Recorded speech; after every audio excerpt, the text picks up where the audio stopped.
For rock music fans, this year marks the 50th anniversary of Pink Floyd, one of the most successful and influential bands ever. And its leader, David Gilmour, believe it or not, is nearly 70. Remarkable. But he's touring the world with a new album and remains, as we shall hear, as radical as ever.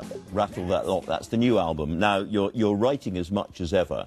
At your age and stage, are the songs notably different from the songs that David Gilmour was writing in your 30s or 40s? Well, hopefully they're better.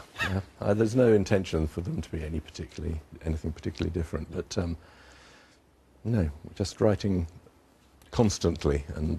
And what is it about going on tour again that excites you? Because you're doing South America as well. You're going all over the place. I would have thought physically absolutely shattering. So why do you put yourself through it? Funnily enough, you know, working on an album, finishing the album, doing the rehearsals, doing all the promotional stuff that you do, is harder work than doing the touring.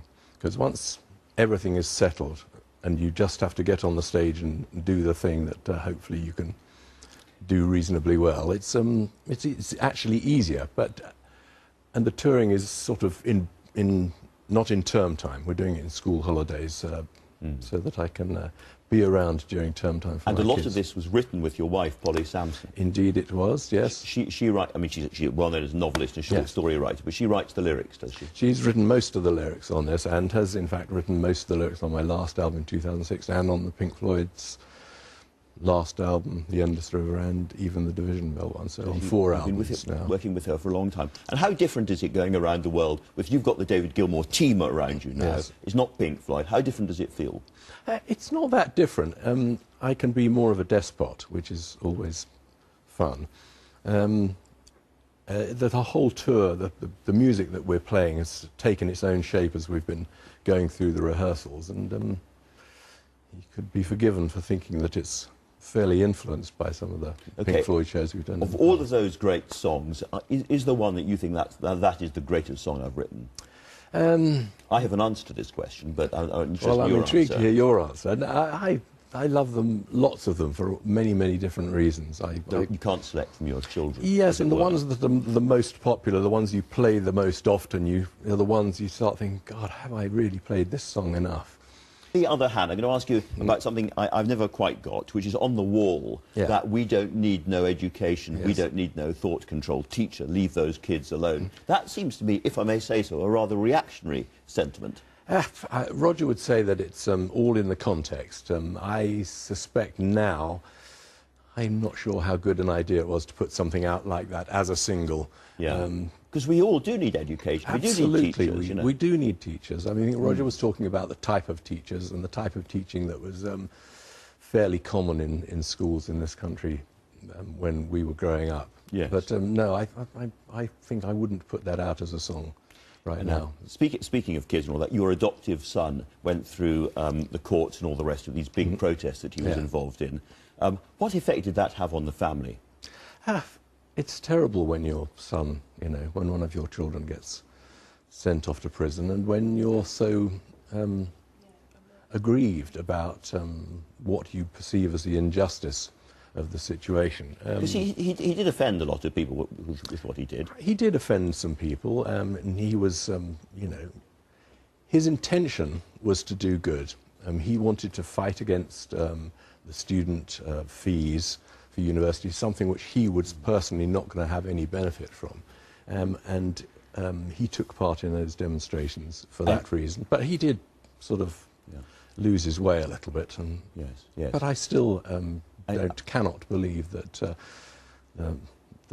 what I see as fairly minor offences deserved what he was subject to. And you've said that, I think your own parents, as well as your background, they were natural protesters. They were on marches, or their friends were on the Aldermaston marches and so forth. Right. So there's a lot of protest in the family and so on. And did Rattle Those Chains and the themes of that new album bear any relationship at all to what Charlie went through?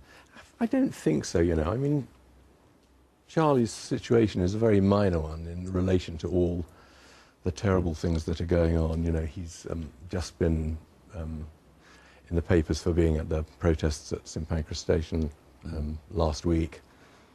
It's not, shouldn't be part of the story. Yeah. You know, he shouldn't be part of that story. It's a much bigger story that is much more interesting. But I think the experience of thinking more about prison has led you to work with the Liberty Choir. Yes. Tell us a little bit about the Liberty Choir, and then we'll hear from them. There's a South London choir run by a woman called MJ Paranzino with Ginny Dougherty, who's used to do a lot of journalism here. And part of that choir goes into Wandsworth Prison with the blessing of the governor of the prison. And in there they get to sing along with this choir. And these are prisoners who are in the last sort of few months of their sentences. And when they come out, they are welcomed to go and join in with this South London choir every once a week, I think it is. And that gives them a place to go to, a place to help them back into society a bit, where people welcome them. And they get to sing, which is a joyful, wonderful experience. Because we don't think enough about what happens to people in prison, perhaps. I can remember a former chief inspector of prison saying to me, we have, whatever it was there, 70,000 people in prison, Andrew, and all but 6 of them are coming out again. Yes. So we have to think about what they're going to be doing when they're coming out again. I think that's what needs to be looked at a lot more, yes. I mean, half of them shouldn't be in there anyway, in my humble view. I'm a sophisticated man. I very rarely shake with awe when I have guests on, but it's been a very great privilege to have you here, David Gilmour. Thank you very much for joining us.